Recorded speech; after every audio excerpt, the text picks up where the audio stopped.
DU Youth Festival Day 1 লৈ স্বাগতম। আজিৰ পৰা ইভেন্টছবোৰ ষ্টাৰ্ট হ'ব। আৰু দুখৰ কথা এটা হ'ল যে আজি গধূলি 5 বজাতেই ফাৰ্ষ্ট ডে ফাৰ্ষ্ট শ্ব'তেই আমাৰ নাটকখন পৰিছে। কি ভাবি আহিছিলোঁ আৰু কি হৈ গ'ল।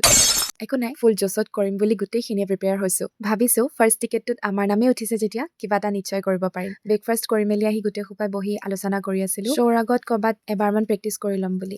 বৰষা কিবা এটা মই ভালকৈ কৰিম, ভাল হ'ব। আচলতে 28 তাৰিখৰ পৰা আমাৰ ফেষ্টিভেল আৰম্ভ হৈছিল, কিন্তু মই তাৰ পৰাই ডে 1 ডে 2 ভিডিঅ' দিব নোৱাৰিলোঁ। কাৰণটোতো গম পাইছে, এই 4 দিন ইমান ব্যস্ততা আৰু হুলস্থুলৰ মাজত ভিডিঅ' এডিট কৰি আপলোড কৰি থকাটো মোৰ কাৰণে অসম্ভৱ। চ' মই ভাবিলোঁ ঘৰলৈ গৈ ভিডিঅ' কেইটা আপলোড কৰিম। যোৱাকালি ৰাতি 2 বজাত ঘৰ পালোহি। অ'কে, এয়া সেইদিনা দিনত আমি জেগাডোখৰ পালোঁ, তাতে প্ৰেক্টিচ কৰি আছিলোঁ।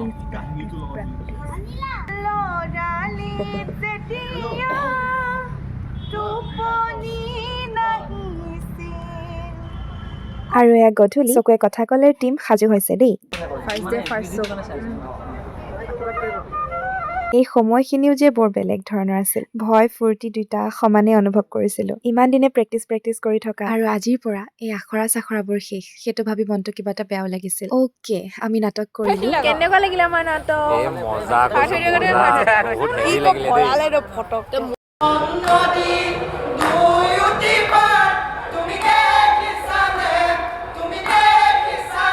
আমি ফাইনেলি নাটক কৰি দিলোঁ।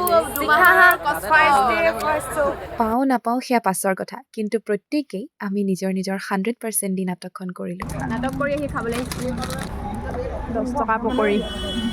তাৰপাছত ৰাতিলৈ ৰত্নশিখাবাৰ ক্ৰিয়েটিভ ডান্স আছিলে, তাকে চাবলৈ বুলি গ'লোঁ।